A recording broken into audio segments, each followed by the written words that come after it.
नमस्कार, हमारे छत्तीसगढ़ के इस खास बुलेटिन में आपका बहुत स्वागत है। मैं हूं आपके साथ अंशिका पाठक। अंबिकापुर की बात करेंगे। यहां पर पीएम ने रैली को संबोधित करने के दौरान सैम पित्रोदा के बयान पर हमला बोला। कांग्रेस का कहना है कि वो विरासत टैक्स लगाएंगे। उन्होंने कहा कि कांग्रेस की नजर आपके मकान और दुकान पर है। कांग्रेस की नजर आपके मकान दुकान के साथ ही आपकी संदूक गहनों पर भी है। पीएम ने कहा कांग्रेस की नजर आपकी कमाई पर है और कांग्रेस ने सामाजिक न्याय की हत्या की है। पार्टी के खतरनाक इरादे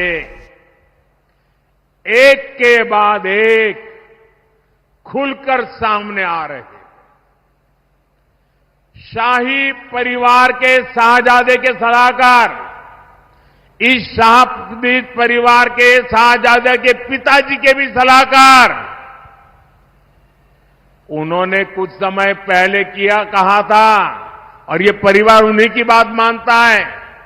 उन्होंने कहा था कि हमारा देश का जो मिडिल क्लास है, मध्यम वर्गीय लोग हैं, जो मेहनत करके कमाते हैं, उन्होंने कहा उन पर ज्यादा टैक्स लगना चाहिए। ये इन्होंने पब्लिकली कहा है। अब ये लोग उससे भी एक कदम आगे चले गए हैं। अब कांग्रेस का कहना है कि वो इनहेरिटेंस टैक्स लगाएगी। माता पिता से मिलने वाली विरासत पर भी टैक्स लगाएगी। आप जो अपनी मेहनत से संपत्ति जुटाते हैं, वो आपके बच्चों को नहीं मिलेगी, बल्कि कांग्रेस सरकार का पंजा उसे भी आपसे छीन लेगा। यानी कांग्रेस का मंत्र है कांग्रेस की लूट।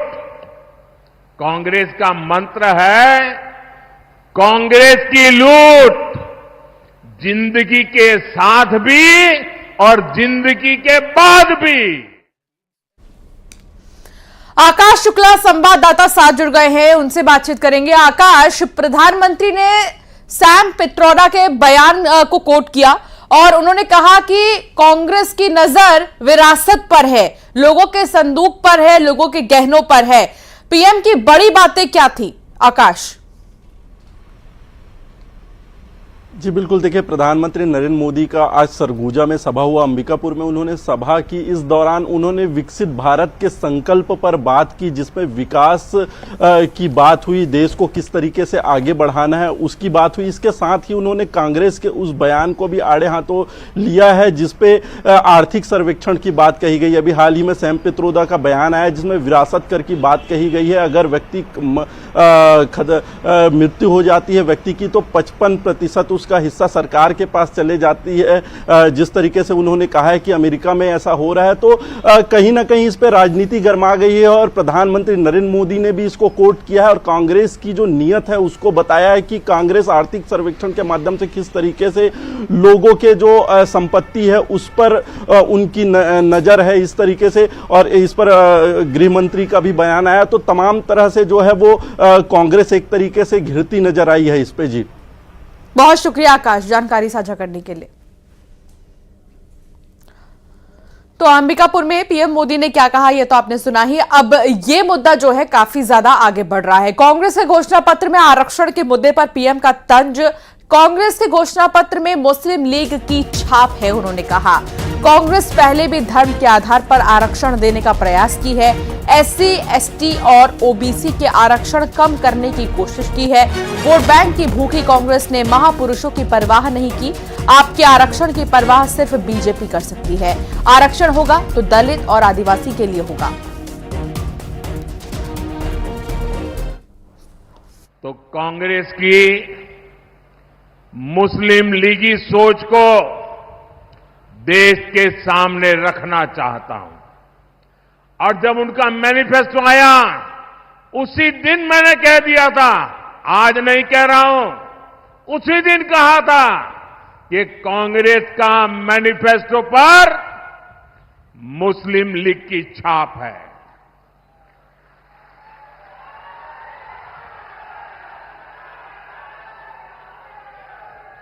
साथियों, जब संविधान बन रहा था, काफी चर्चा विचारणा के बाद देश के सभी बुद्धिमान लोगों के चिंतन मनन के बाद बाबा साहब आम्बेडकर के नेतृत्व में ये तय किया गया था कि भारत में धर्म के आधार पर आरक्षण नहीं होगा। तो पीएम ने नक्सलवाद पर कांग्रेस को घेरा, इशारों में पूर्व सीएम बघेल पर तंज कसा। बीजेपी की सरकार नक्सलवाद पर प्रहार कर रही है, कहा कि कांग्रेस हिंसा फैलाने वालों का समर्थन कर रही है। नक्सलियों के मारे जाने वालों पर उन्हें शहीद कहते हैं। कांग्रेस देश के जवानों और वीरों का अपमान करती है, कहा। आज भाजपा सरकार आतंकवाद और नक्सलवाद के विरुद्ध कड़ी कार्रवाई कर रही है, लेकिन कांग्रेस क्या कर रही है? कांग्रेस हिंसा फैलाने वालों का समर्थन कर रही है। इतना ही नहीं, जो लोग निर्दोषों को मारते हैं, लोगों का जीना हराम कर देते हैं,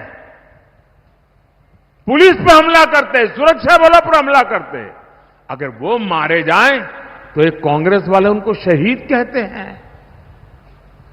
जब आप ऐसे लोगों को शहीद कहते हो ना, तो इस देश के शहीदों का, वीरों का।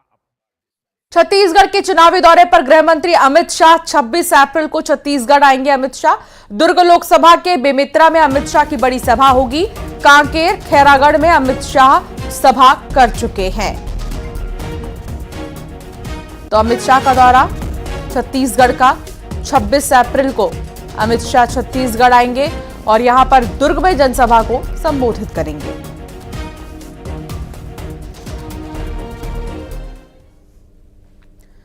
और अब बात राजनांदगांव की करेंगे, जहां चंद्रशेखर शुक्ला का भूपेश बघेल पर बड़ा आरोप। पूर्व सीएम भूपेश बघेल पर कमीशन लेने का आरोप है। उन्होंने कहा बघेल के कार्यकाल में करोड़ों का घोटाला हुआ है, ये भी उन्होंने कहा। इतना ही नहीं, उन्होंने अनिल टुटेजा को लेकर भी कहा कि उद्योगपतियों का वाटर टैक्स माफ किया।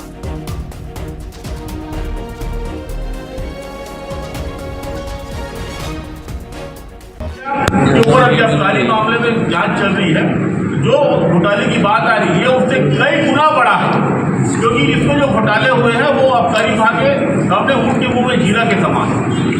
जिस प्रकार से प्रदेश के गरीब जनता को जो हक मिलना चाहिए था, जो मामले न्यायालय में लंबित थे, जिसको उद्योग विभाग रिव्यू पुनरीक्षण नहीं कर सकता था, आउट ऑफ वे जाके 10 साल पुराने प्रकरण को इन्होंने रिव्यू किया, पुनरीक्षण किया, जो उनके क्षेत्राधिकार में नहीं आता था, और बाद में इनको लाभान्वित करते हुए माफ किया उद्योगपतियों की इलेक्ट्रिसिटी ड्यूटी और जल कर। और ये थोड़े बड़ी राशि नहीं, हजारों करोड़ की राशि, जिसमें स्पष्ट रूप से माननीय मुख्यमंत्री तत्कालीन भूपेश बघेल को भी कमीशन मिला। तो वही दूसरे चरण के प्रचार का आज आखिरी दिन है। शाम को ही प्रचार का जो शोर है वो थम जाएगा।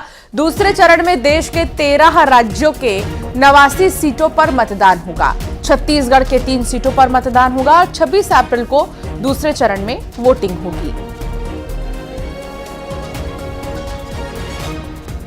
तो छत्तीसगढ़ में दूसरे चरण के मतदान से पहले जो चुनावी शोर है वो आज शाम थम जाएगा।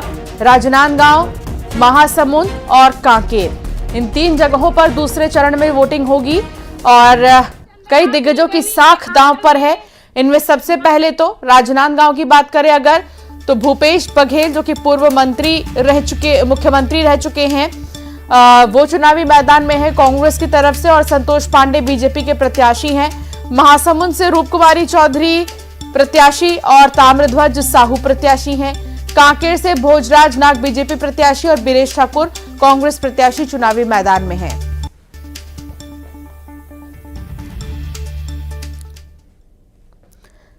और अब बात गरियाबंद की, जहां मतदान की तैयारी पूरी हो चुकी है। संवेदनशील क्षेत्र के लिए मतदान दल हेलीकॉप्टर से रवाना हो चुका है। आमामौरा औढ़ के लिए मतदान दल रवाना हुआ है। नक्सल प्रभावित क्षेत्र है आमामौरा औढ़। सुबह 7 से 3 बजे तक यहां मतदान होगा। पिछले चुनाव में 76% मतदान हुआ था। इस बार देखना होगा कि 7 से 3 बजे तक कितने वोटर्स यहां पर पहुंचते हैं। नक्सल प्रभावित है क्योंकि, तो क्या वोटरों की संख्या ज्यादा होगी, क्या वोटर बढ़ चढ़कर हिस्सा लेंगे, इसके लिए अभी इंतजार करना होगा। हालांकि जो पहला चरण है बस्तर, उसमें बम्पर वोटिंग हुई थी नक्सल प्रभावित होने के बावजूद भी। तो क्या यहां पर भी इसी तरह वोटर्स बढ़ चढ़कर हिस्सा लेंगे, ये सवाल। हालांकि ये मतदान दल को आप देख रहे हैं जो कि रवाना हो चुके हैं हेलीकॉप्टर के जरिए।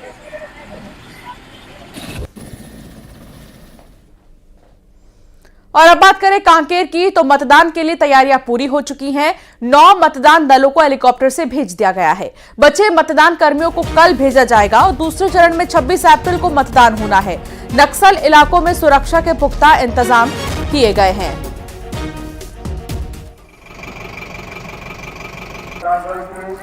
तो ये तस्वीर आप देख रहे हैं जहां मतदान दल रवाना हुआ है। 9 मतदान दल हेलीकॉप्टर में बैठकर रवाना हुआ कांकेर के लिए। सबसे बड़ी बात ये कि कुछ इलाके इसके नक्सल प्रभावित है। कांकेर में हाल ही में नक्सली मुठभेड़ में 29 नक्सली मारे गए और क्योंकि दूसरे चरण में चुनाव यहां पर होना है, उसके लिए मतदान दल रवाना हो चुका है।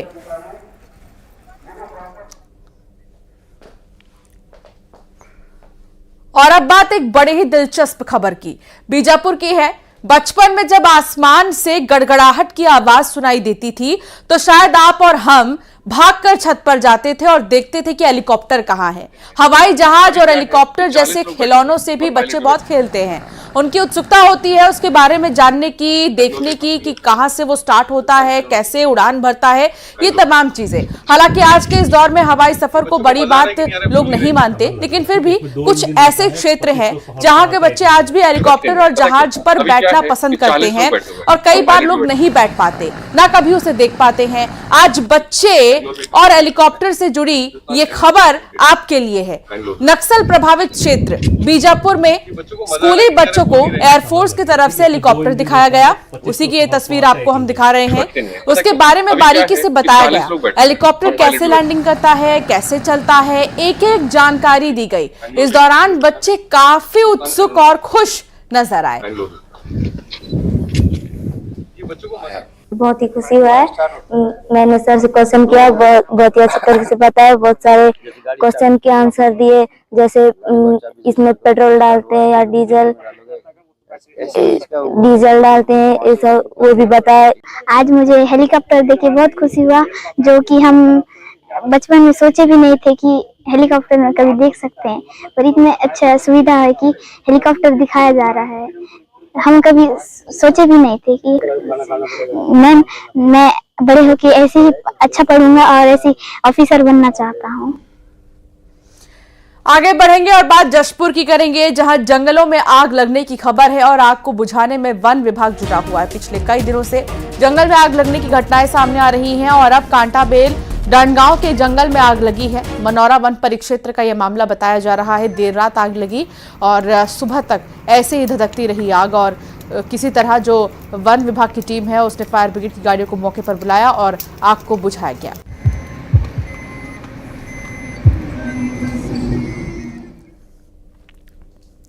और अब बात दुर्ग की, जहां बीजेपी नेता ने आत्महत्या कर ली है।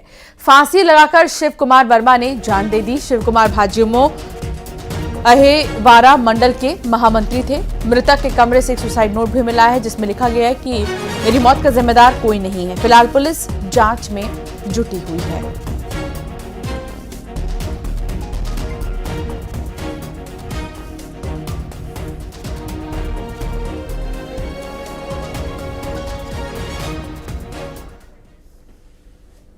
जशपुर में भीषण सड़क हादसा देखने को मिला, जहां अज्ञात वाहन ने बाइक सवार को कुचल दिया है। हादसे में बाइक सवार युवक की मौत हो गई है। सिटी कोतवाली के काई कछार की यह घटना है।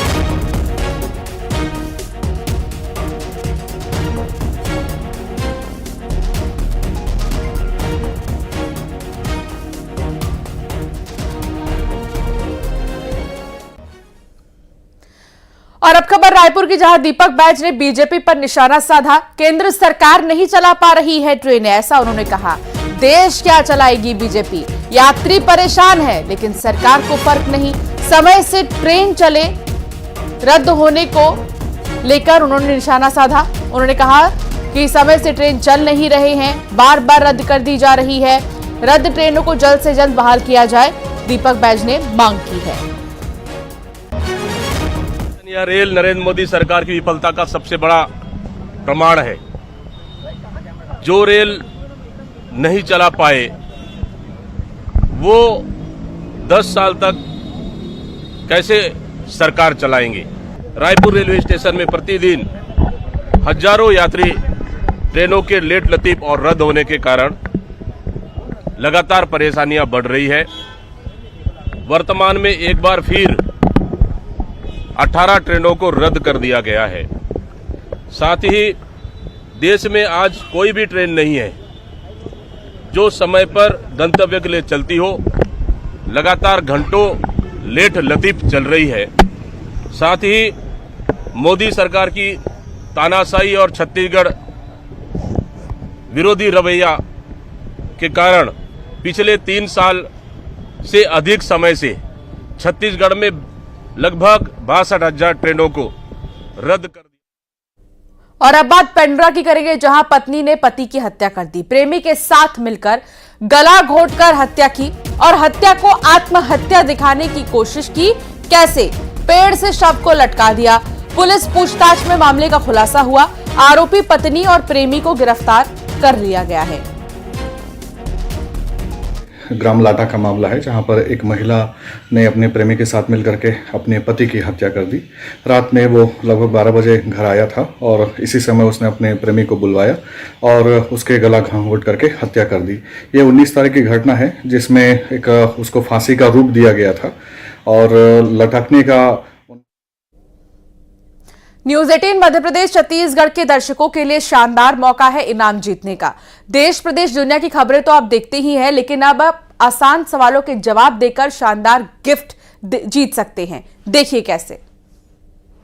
सुबह 7 से 9, दोपहर 12 से 2 और शाम 7 से 9 बजे का वक्त आप दर्शकों के लिए होगा बेहद खास, जब न्यूज 18 मध्य प्रदेश छत्तीसगढ़ पर खबर भी मिलेगी और इनाम भी एक साथ।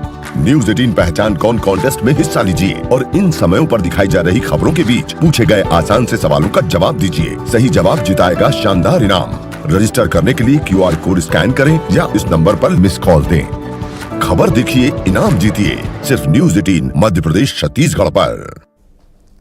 और अब आपको वो सवाल दिखाते हैं। 31 साल की उम्र में मंत्री बनने का रिकॉर्ड किसने बनाया? पहचानिए इस चेहरे को और दीजिए जवाब दिए गए नंबर पर मिस कॉल कर, QR कोड स्कैन कर।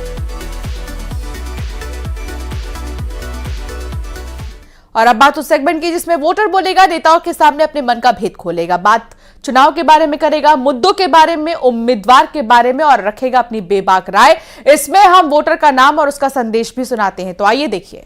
हमारा सांसद ऐसा होना चाहिए जो हमारे जन जन तक कार्यकारी योजना पहुँचाए एवं पूरा विकास करे, क्षेत्र का अच्छे से पूरे जिला का विकास करे। हमारा सांसद ऐसा होना चाहिए जो परिकल्पना है 2049 तक भारत को विकसित बनाने की। सरगुजा संसदीय क्षेत्र जो है, जिसमें सूरजपुर भी शामिल है, यहाँ की 3 विधानसभा सीटें भी हैं। गांव का यह लोकसभा क्षेत्र है। गांव की हर समस्या संसद में उठाने वाला सांसद चाहिए, जो यहाँ की समस्याओं को संसद भवन में उठाए और उसका निराकरण कराए, तभी यहाँ की समस्याएं दूर हो सकेंगी। सांसद ऐसा होना चाहिए जो क्षेत्र का विकास करे, जो क्षेत्र के बात को दिल्ली तक पहुंचाए और जो भी यहाँ पर मूलभूत सुविधाएं हैं वो कम से कम क्षेत्र में प्रदान करे, उसके लिए अच्छा पहल करे। ऐसा सांसद होना चाहिए, चाहे जिस पार्टी से जीत के आए, भाई क्षेत्र का विकास होना चाहिए। और हो सके तो जितना देश का विकास कर सके, गांव-गांव तक विकास करे, ऐसे सांसद की हमको जरूरत है इस बार।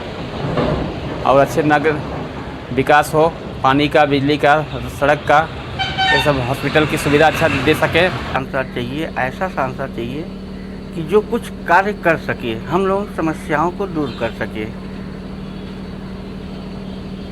बिजली, पानी वगैरह वगैरह, सड़क वगैरह वगैरह, बहुत सारी समस्याएं हैं जिनको समस्या दूर कर सके। वैसा व्यक्ति बने जो हमारे क्षेत्र का विकास करे, हमारे समस्या को दिल्ली तक ले जाए और किसानों पर विशेष ध्यान दिया जाए और शिक्षित बेरोजगार जो है उस पर विशेष ध्यान दिया जाए ताकि गरीब बच्चे लोग और गरीब घर के बच्चे लोग आगे पढ़ सके। और एक नजर टॉप 20 खबरों पर। विरासत टैक्स